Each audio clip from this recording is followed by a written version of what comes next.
Hello दोस्तों इसके पहले के सेशन में हम लोगों ने सिटीजनशिप पे बात करी थी और सिटीजनशिप से रिलेटेड जो महत्वपूर्ण प्रश्न विविध परीक्षाओं में पूछे गए थे उनका हम लोगों ने अध्ययन किया था, उनको सॉल्व किया था। उसी सेशन में हम लोगों ने फंडामेंटल राइट से रिलेटेड थोड़ी बात करी थी, थोड़ी एक ओवरव्यू लिया हुआ था। अब हम लोग फंडामेंटल राइट की विधिवत शुरुआत कर रहे हैं।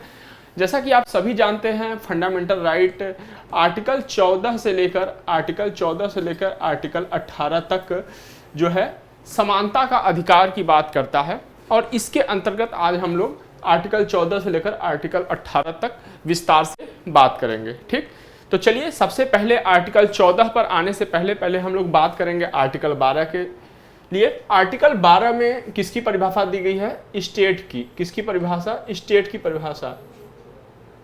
स्टेट की परिभाषा जो आर्टिकल 12 में प्रदान करी गई है, यह संविधान के भाग 3 और भाग 4 के संबंध हेतु 4 के अर्थों में यह प्रदान की गई है। कहने का मतलब यह है कि संविधान के भाग 3 और भाग 4 के संदर्भ में जब भी राज्य की बात करी जाएगी, वह आर्टिकल 12 में परिभाषित जो राज्य है उससे उसका संदर्भ लिया जाएगा। लेकिन अगर हम भाग 6 की बात करें, संविधान के भाग 6 की बात करें, तो इसके संदर्भ में जो स्टेट को परिभाषित किया गया है वह आर्टिकल 152 में परिभाषित किया गया है, आर्टिकल 152 में परिभाषित किया गया है। अब हम लोग बात करेंगे आर्टिकल 12 की बात करेंगे और इसमें जो तमाम बातें हैं, इससे भी प्रश्न पूछे जाते हैं।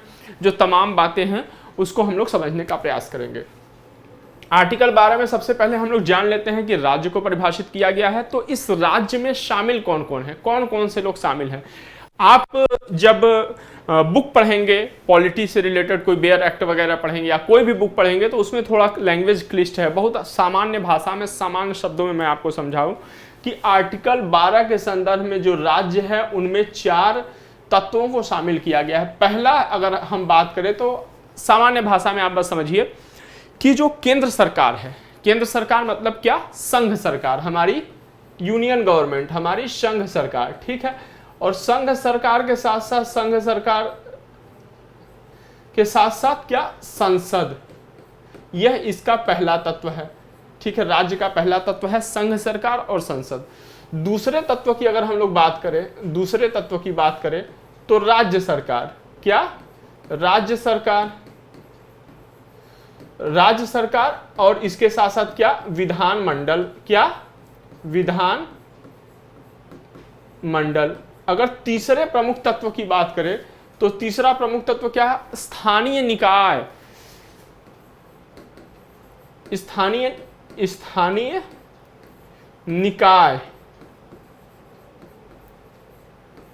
या इसी को हम कभी कभी पुस्तकों में पढ़ते हैं प्राधिकारी, स्थानीय निकाय और प्राधिकारी। और जो चौथा तत्व है उसमें लिखा हुआ है अन्य प्राधिकारी। क्या? अन्य प्राधिकारी। तो अब बस आप सामान्य शब्दों में इसको समझिए और यही सटीक जो है परिभाषा कह सकते हैं राज्य का परिभाषा भाग 3 और भाग 4 के संदर्भों में, कि जो भी संघ सरकार से संबंधित कर्मचारी हैं या संसद से संबंधित कर्मचारी हैं, ठीक, कुल मिलाकर जो केंद्र से संबंधित कर्मचारी हैं। दूसरा जो राज्य से संबंधित कर्मचारी हैं। तीसरा जो स्थानीय निकाय से संबंधित कर्मचारी हैं। उनके साथ साथ अन्य प्राधिकारी। अन्य प्राधिकारी में एक केस हुआ था Uzma Bai versus UP. Uzma Bai versus UP एक केस हुआ। इसमें परिभाषित किया गया कि जो राज्य का, भारतीय राज्य का जो स्वरूप है वो कल्याणकारी स्वरूप का है, इसलिए यहाँ पे कई सारे ऐसे कार्य होते हैं जो कि सरकार के साथ साथ नॉन गवर्नमेंटल ऑर्गेनाइजेशन भी उस काम को करते हैं। तो जब कोई नॉन गवर्नमेंटल ऑर्गेनाइजेशन जब सरकार की हैसियत से कार्य, मतलब कि कोई भी ऐसा कार्य कर रही है जो कि कार्य सरकार का था और सरकार से वह किसी भी प्रकार से संबंधित होती है, तो उसे अन्य प्राधिकारी के रूप में परिभाषित करते हैं और ये अन्य प्राधिकारी भी राज्य का हिस्सा है। अब अन्य प्राधिकारी में अगर हम लोग बात करें तो ये वैधानिक भी हो सकती हैं और गैर वैधानिक भी हो सकती हैं। अगर हम कुछ वैधानिक प्राधिकारियों की बात करें, अन्य प्राधिकारियों की बात करें, तो आप LIC के बारे में जानते होंगे। आप ONGC के बारे में जानते होंगे, आप सेल के बारे में जानते होंगे। तो ये सभी क्या है, ये सभी आर्टिकल 12 के संदर्भों में राज्य है। क्या है, आर्टिकल 12 के संदर्भों में राज्य है ये। ठीक, अगर उसके बाद देखें, अच्छा, स्थानीय प्राधिकरण या स्थानीय निकाय, जैसे आप अगर गांव में होते होंगे तो आपके यहाँ पंचायत के इलेक्शन होते हैं, अगर आप कस्बों में या नगरों में रहते होंगे तो नगर पालिकाओं से संबंधित इलेक्शन होते हैं। तो ये सभी क्या है, ये सभी हैं स्थानीय प्राधिकारी या स्थानीय निकाय। ठीक, चलिए अगर इसके आगे देखें तो उच्चतम न्यायालय ने बताया है, एक फाइंडिंग दी है कि एक निजी निकाय या राज्य के एक उपकरण के रूप में कार्य करने वाली संस्था भी अनुच्छेद 12 के संदर्भ में राज्य की परिभाषा के अंतर्गत शामिल है। यह जो केस आया था, यह जो तथ्य आया था, ये उजमाबाई वर्सेस यूपी के केस में ये बात करी थी कि ऐसा कोई भी व्यक्ति, अब आप सामान्य भाषा में इसको और थोड़ा आसानी सरलीकरण इसका करते हैं। आप विद्यालय जाते हैं, आपके विद्यालय में अगर आपके अगल बगल कोई प्राथमिक विद्यालय है या सरकारी विद्यालय है, तो वहां पे सरकार से जिसे पैसा मिलता है, आप ये जान लीजिए कि सरकार से जिस भी देश के किसी भी व्यक्ति को, किसी भी संस्था को यदि सरकार से पैसा मिलता है तो वह उस संदर्भ में राज्य कहा जाएगा। बस आसान भाषा में आप समझ लीजिए, सरकार से जिसे भी फंडिंग मिलती है, सरकार से जिसे भी पैसा मिलता है, वह राज्य समझा जाएगा आर्टिकल 12 के अर्थों में। अब आप किसी भी एनजीओ को देख लीजिए, अगर सरकार से पैसा मिलता है तो वह राज्य है। प्राथमिक विद्यालय का शिक्षक, उसको सरकार से पैसा मिलता है, वह राज्य है। सफाई कर्मचारी, उसे सरकार से पैसा मिलता है, राज्य है। सांसद, इसे सरकार से वेतन मिलता है, पैसा मिलता है, राज्य है। मंत्री, सरकार से पैसा मिलता है, राज्य है। ठीक है। प्राइवेट शिक्षण संस्थानों के शिक्षक, या आप कह सकते हैं इंस्टीट्यूट के शिक्षक, कोचिंग के शिक्षक, इन्हें सरकार पैसा नहीं देती, तो ये राज्य नहीं है। अब आप किसी भी व्यक्ति को देखिएगा, किसी भी सरकारी व्यक्ति को देखिएगा, आप तुरंत याद करिएगा कि आर्टिकल 12 के अर्थों में ये सामने वाला इंसान क्या है, आपके लिए राज्य है। और मौलिक अधिकार क्या है, राज्य के कर्तव्यों पर कुछ तो निर्बंधन के रूप में है और कुछ कहते हैं कि आपको ये कार्य करने होंगे अपने नागरिकों के संदर्भ में, अपने यहाँ के व्यक्तियों के संदर्भ में। राज्य बिल्कुल कंफर्म हो गया, किसे राज्य कहते हैं। किताब में बहुत क्लिष्ट भाषा में दिया हुआ है, बहुत आसानी से हम लोगों ने राज्य कंफर्म किया। ठीक, चलिए अब देखिए, अब आते हैं अनुच्छेद 13 में। अनुच्छेद 13 में, आर्टिकल 13 में, आर्टिकल 13 में 4 भाग हैं। इंपॉर्टेंट आर्टिकल 13 में 4 भाग हैं। आर्टिकल 13, आर्टिकल 13 क्लास 1, यह संविधान पूर्व विधियों से संबंधित है। संविधान पूर्व विधियों से संबंधित है। ठीक है। अब संविधान पूर्व विधियां क्या है, हम लोग इस पे बात करेंगे। आर्टिकल 13 क्लास 2 संविधान लागू होने के पश्चात के विधियों से संबंधित है। आर्टिकल 13 क्लास 3, आर्टिकल 13 क्लास 3 यह विधि को परिभाषित करती है। किसे? विधि को परिभाषित करती है कि आर्टिकल 13 के संदर्भ में जो विधि है वह क्या होगी, वह किसे, उसमें क्या क्या शामिल किए जाएंगे।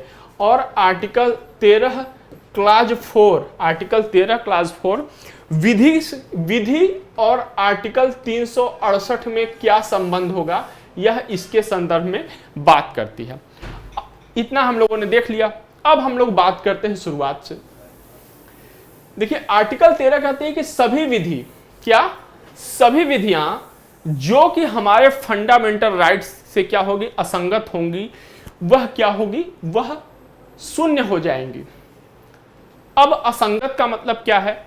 कहने का मतलब ये कि जो भी राज्य है, अभी हम लोगों ने राज्य को परिभाषित किया कि जो भी राज्य कोई ऐसा नियम, कानून इत्यादि बनाता है जो कि किसी भी प्रकार से किसी व्यक्ति के किसी भी फंडामेंटल राइट का वायलेशन करती है, जिस सीमा तक वह विधि, वह आदेश, वह नियम उस आपके फंडामेंटल राइट का वायलेशन करेगी, आपके फंडामेंटल राइट को उल्लंघित करेगी, उस सीमा तक उसे समाप्त कर दिया जाएगा। बशर्ते हमें यह ध्यान रखना है कि जो मूल तत्व है, जो मूल तत्व है उस विधि का, उस अधिनियम का, वह समाप्त नहीं होना चाहिए।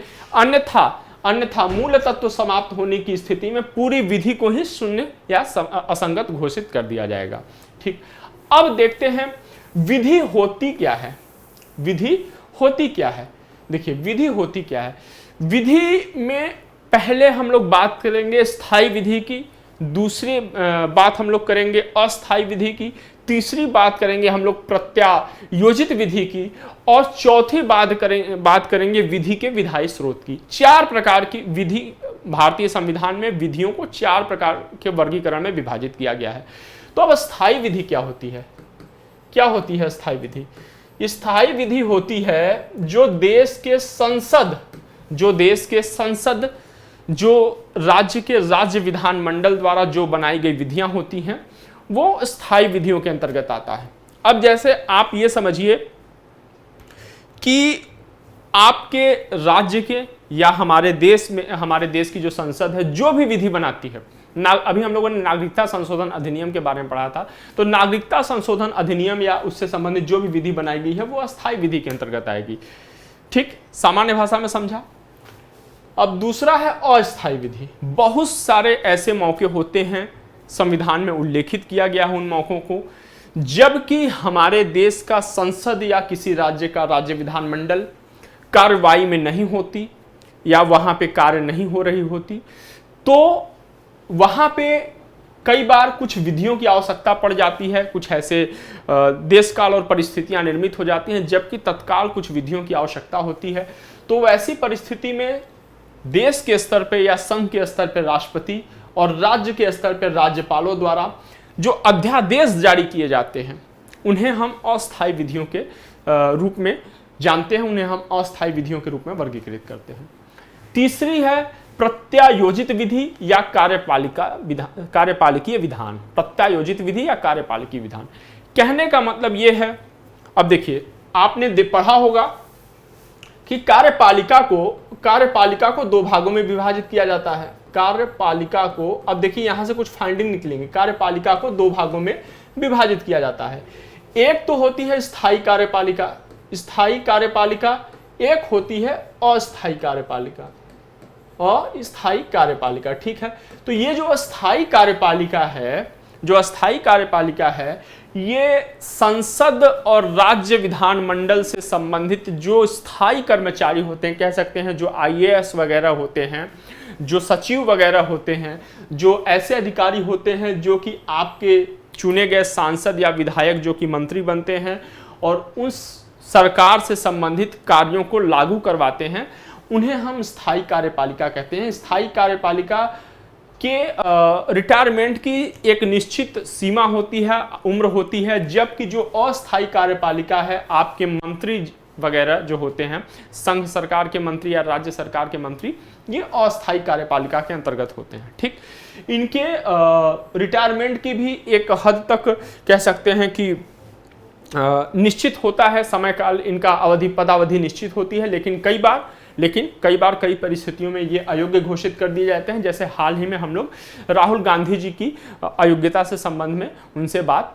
उनके संदर्भ में हम लोग देख सकते हैं, राहुल गांधी जी की अयोग्यता के संदर्भ में। ठीक है, अब देखिए, तो जो स्थायी कार्यपालिका होती है वह प्रत्यायोजित विधान बनाती है। जैसे कई बार आपके डिस्ट्रिक्ट मजिस्ट्रेट होते हैं, वो कई आदेश जारी करते हैं जिले के लेवल पे। ठीक, कई जो सचिव होते हैं वो राज्य के लेवल पे जारी करते हैं, तो उनके द्वारा जो जारी विधि, उपविधि, नियम, अधिसूचना जो ये सब होती है, ये सब क्या कहते हैं? इसे हम कहते हैं प्रत्यायोजित विधि या कार्यपालिकीय विधि। अब एक चीज यहाँ पे और समझिए, जो संसद या राज्य विधानसभा द्वारा जो बनाई गई स्थायी विधियां होती हैं, इनमें कौन शामिल होते हैं? इनमें अस्थायी कार्यपालिका के सदस्य भी शामिल होते हैं, लेकिन जो स्थायी कार्यपालिका के सदस्य शामिल होते हैं वो प्रत्यायोजित विधान हेतु जिम्मेदार है। प्रत्यायोजित विधान हेतु स्थायी कार्यपालिका के सदस्य जिम्मेदार हैं। ठीक, चलिए, अब जो चौथा है और महत्वपूर्ण है कि विधि के गैर विधायी स्रोत। जैसे कई बार ऐसा होता है कि हमारे संविधान में ही, जैसे कई बार ऐसा होता है कि उसमें किसी चीज का उल्लेख नहीं किया गया होता है, लेकिन हम सब जानते हैं कि वहां पे लिखा होता है परंपरागत रूप से ऐसा होता आया हुआ है, परंपरागत रूप से ऐसा होता चला आया है। ठीक है, तो ऐसी चीज जो कि लिखित में नहीं है, ऐसी चीज जो कि विधि के रूप में लिखित में नहीं है, लेकिन फिर भी उनका पालन पीढ़ियों से किया जाता रहा है, वर्षों से, दशकों से किया जाता रहा है, तो ऐसे रूढ़ी या ऐसे प्रथा ठीक, एक विधि का रूप धारण कर लेती हैं कि कई बार अच्छा ऐसा होता चला आया है तो अब ये विधि बन गई, ठीक है, अलिखित विधि बन गई और एक उस पे एक साझी सहमति होती है। तो इस प्रकार की जो चीजें होती हैं ये विधि के गैर विधायी स्रोत में आती हैं और ये चारों जो परिभाषित करती हैं आर्टिकल 13 के संदर्भ में विधि को, आर्टिकल 13 के संदर्भ में विधि को। ठीक, अब देखिए ये हो गया आर्टिकल 13 क्लास 3 की हम लोग बात कर लिए। ठीक, अगर आर्टिकल 13 क्लास 1 की बात करें जिसमें संविधान पूर्व विधियों के बारे में बात किया गया है तो उसमें भी यह कहा गया है कि संविधान लागू होने के पहले की निर्मित विधियां संविधान लागू होने के बाद उस सीमा तक शून्य हो जाएंगी जिस सीमा तक वो संविधान के किसी भी कह सकते हैं कि मौलिक अधिकारों का उल्लंघन करती हैं। पहली बात हो गई। लेकिन ये जो प्रभाव है ये भविष्यलक्षी प्रभाव है। क्यों? क्योंकि संविधान लागू होने के बाद जो शून्य किया जाएगा वह जो शून्यकरण होगा या ये कह सकते हैं कि जो उसमें परिवर्तन किए जाएंगे वह संविधान लागू होने के बाद के घटनाओं के लिए किए जाएंगे, बाद के समय के लिए किए जाएंगे। ठीक है, तो ये भविष्य में जो परिवर्तन होने हैं, भविष्य के घटनाक्रमों के लिए ये परिवर्तन किया गया है। लेकिन यहीं पे एक चीज हम जान ले, लेकिन संविधान से पहले, संविधान लागू होने से पहले यदि कोई घटनाक्रम घटित हुआ है तो उस घटनाक्रम के संदर्भ में संविधान के लागू होने के पहले जो विधि कार्य में थी वही विधि उस पर लागू की जाएगी, भले ही वही विधि दूसरे रूप में संविधान लागू होने के बाद के घटनाक्रम के संदर्भ में परिवर्तित होकर लागू होती है। तो यहां से एक अनाच्छादन या ग्रहण का सिद्धांत भी निकल के आता है। अनाच्छादन या ग्रहण का सिद्धांत आर्टिकल 13(1) से निकल के आता है, आर्टिकल 13 क्लास 1 से निकल के आता है। यह कहता है कि ऐसी विधियां संविधान लागू होने के बाद के घटनाक्रमों के लिए तो परिवर्तित हो जाएंगी, लेकिन संविधान लागू होने के पहले के घटनाक्रमों के लिए वह उन पे ग्रहण लग जाएगा और जैसे ही आवश्यकता होगी, जैसे ही ऐसी परिस्थिति बनेगी वह ग्रहण समाप्त हो जाएगा और वे विधियां अपने पहले के रूप में आकर उन घटनाक्रमों का निवारण करेगी। ये हो गया संविधान पूर्व विधि। आर्टिकल 13 क्लास 2 है, आर्टिकल 13 क्लास 2 है। इसमें क्या कहा गया है? इसमें संविधान पश्चात विधियों के बारे में बात किया गया है। मतलब ऐसी विधियां, अच्छा यहां पे एक चीज और ध्यान देना है कि आर्टिकल 13 क्लास 1 में ये विधियां प्रारंभतः शून्य नहीं होती हैं। क्यों? क्योंकि संविधान हमारा लागू कब हुआ? संविधान हमारा लागू हुआ है 26 जनवरी 1950 को। बहुत सारी ऐसी विधियां बनाई गई हैं, जैसे मान लीजिए बहुत सारी ऐसी विधियां बनाई गई जो कि पहले की बनाई गई हैं, तो वह तुरंत तो शून्य नहीं हुई, वह प्रारंभतः तो शून्य नहीं हुई, वह संविधान लागू होने के बाद शून्य हुई।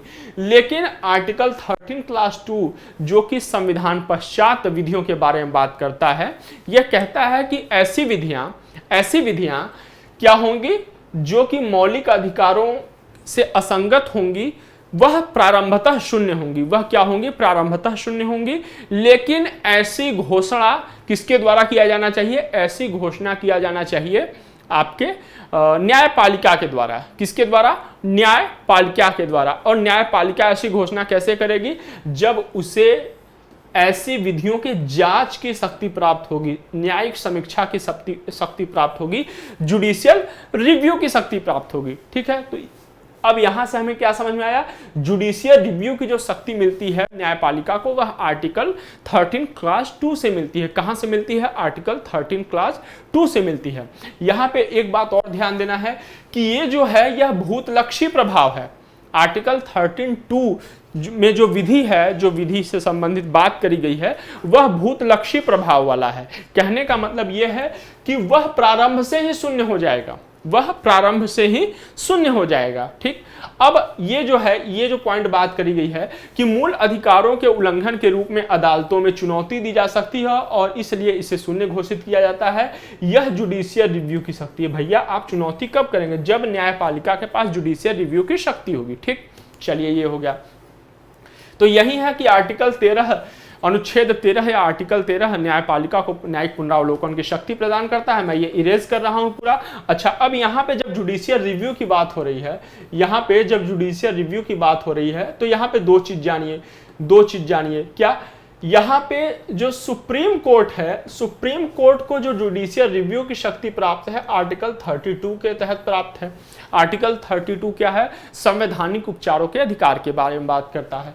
लेकिन जुडिशियल रिव्यू की जो शक्ति है एचसी या हाई कोर्ट को भी प्राप्त है। और हाई कोर्ट को जो जुडिशियल रिव्यू की शक्ति प्राप्त है, यह किससे प्राप्त है? यह प्राप्त है आर्टिकल 226 के द्वारा। किसके द्वारा? आर्टिकल 226 के द्वारा।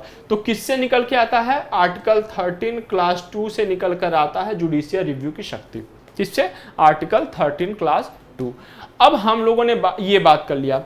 अब जो है ये जो पॉइंट है आपके सामने, ये जो लास्ट पॉइंट है, ये जो लास्ट पॉइंट है, यह आर्टिकल 13 क्लास 4 से संबंधित है। हम लोगों ने पहले ही बात किया था कि आर्टिकल 13 क्लास 4 किससे संबंधित है? आर्टिकल 13 क्लास 4 संबंधित है विधि और अनुच्छेद 368 के संदर्भ में वो बात करती है। ठीक, तो आर्टिकल 13 क्लास 4 कहता है कि संविधान संशोधन कोई विधि नहीं है। ध्यान दीजिएगा, संविधान संशोधन कोई विधि नहीं है। मतलब आर्टिकल 368 के अधीन किया गया कोई भी कार्य आर्टिकल 13 के संदर्भ में, आर्टिकल 13 के संदर्भ में वह लॉ या विधि नहीं समझा जाएगा। और यह आर्टिकल 13 क्लास 4 में यह बात कही गई है। ठीक, हालांकि इसलिए इसे चुनौती नहीं दी जा सकती। ठीक, ये उस समय की बात करी गई। लेकिन इसके बाद चुनौती नहीं दी जा सकती, ये बात इसमें सही है। लेकिन इसके बाद सुप्रीम कोर्ट में एक केस आता है केशवानंद भारती। देखिए, जब तक आप पॉलिटी पढ़ेंगे, केशवानंद भारती केस का भूत आपको बिल्कुल नहीं छोड़ेगा। इस नाम का भूत, केशवानंद भारती केस नाम का भूत बिल्कुल नहीं छोड़ेगा। ये इतना मतलब प्रभावशाली केस है कि यह संविधान के बहुत बड़े हिस्से को यह जो है इस पे इम्पैक्ट डालता है। इस केस के बाद ये कहते हैं ना, केंद्र सरकार की या राज्य सरकार की मनमर्जी रुक गई है। ठीक, स्वेच्छाचारी होने से बचा। तो सर्वोच्च न्यायालय कहती है कि केशवानंद भारती केस में जो फाइंडिंग आता है कि 24 अप्रैल 1973 के बाद ऐसी कोई भी विधि अगर बनती है तो इसके तहत वह मूल अधिकारों को इस आधार पर चुनौती दी जा सकती है कि वह संविधान के बेसिक स्ट्रक्चर के खिलाफ है। किसके? बेसिक स्ट्रक्चर के खिलाफ। तो अब यहां पे समझिए, चुनौती नहीं दी जा सकती संविधान संशोधन को, लेकिन तभी दी जा सकती है, केवल एक शर्त है, तभी दी जा सकती है जब वह संशोधन बेसिक स्ट्रक्चर के खिलाफ है। जब वह संशोधन बेसिक स्ट्रक्चर के खिलाफ है, अन्यथा उसे जो है कि उसे न्यायालय में चुनौती नहीं दी जा सकती। आर्टिकल 13 क्लास 4 के संदर्भ में। समझ में आ गया? चलिए आगे चलते हैं।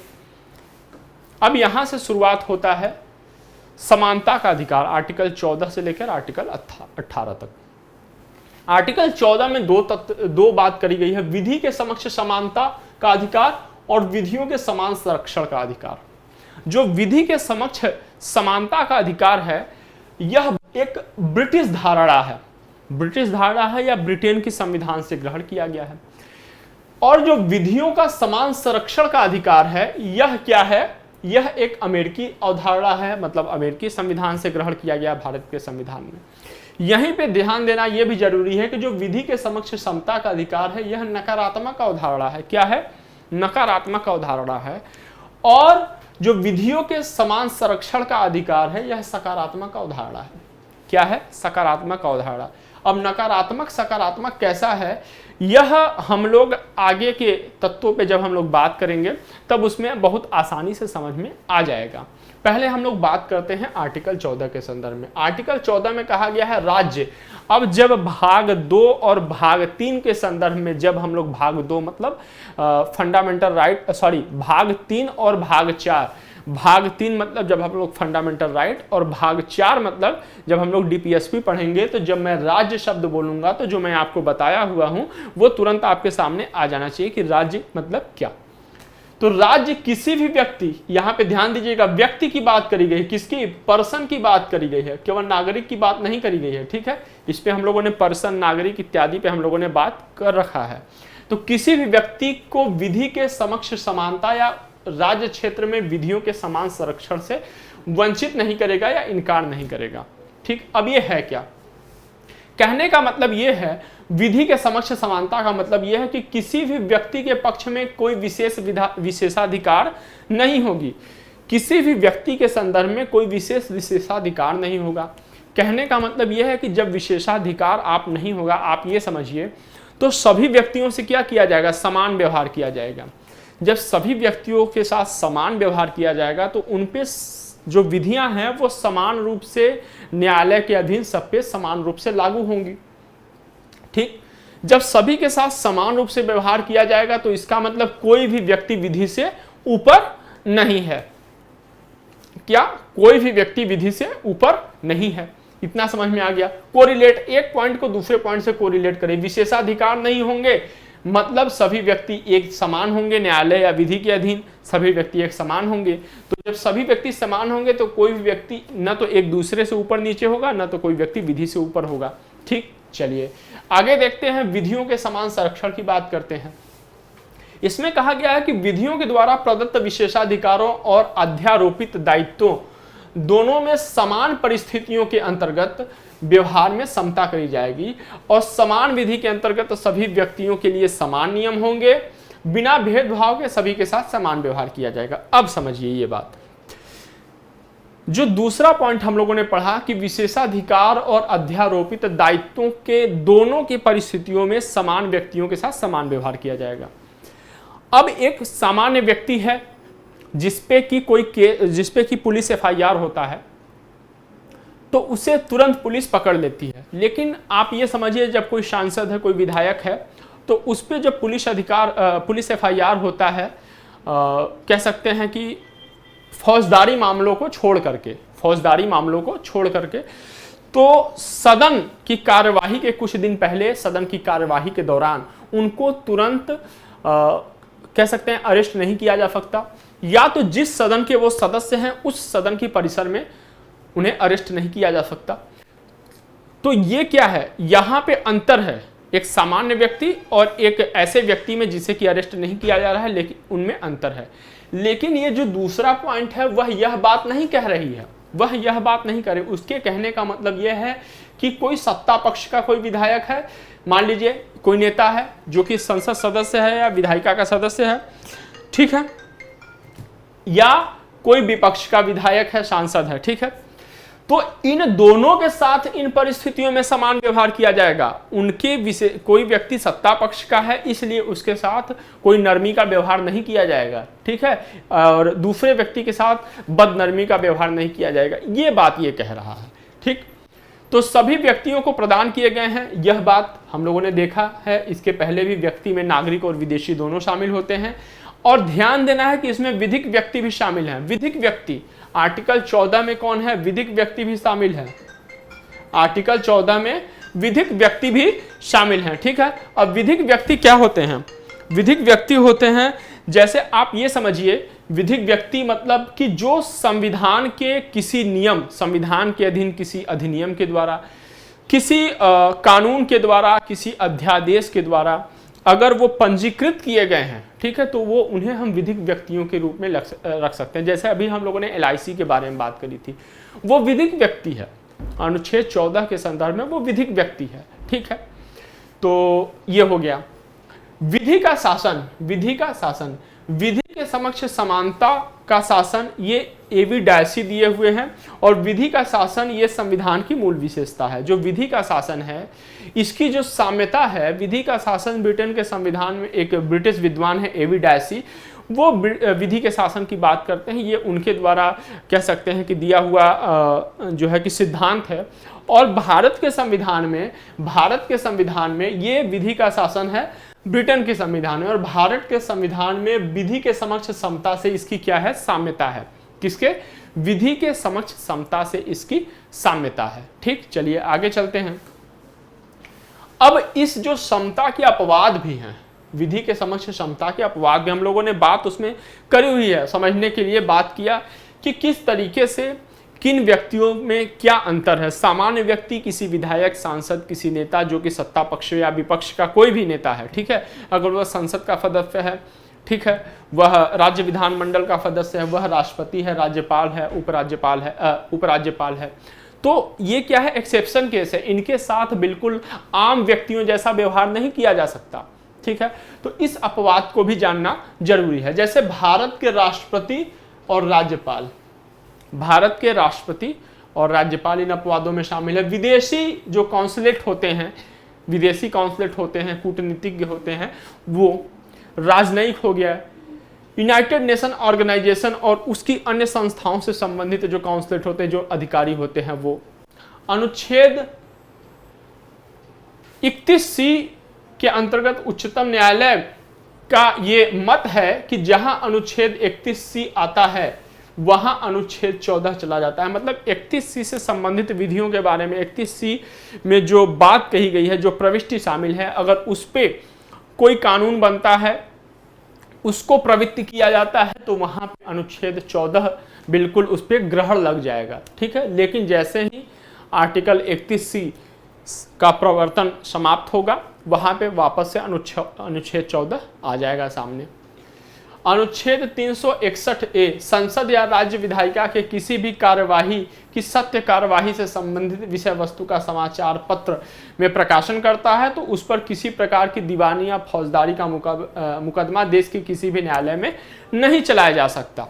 ठीक। अनुच्छेद 105 सदन के सदस्यों को संसदीय विशेषाधिकार होता है।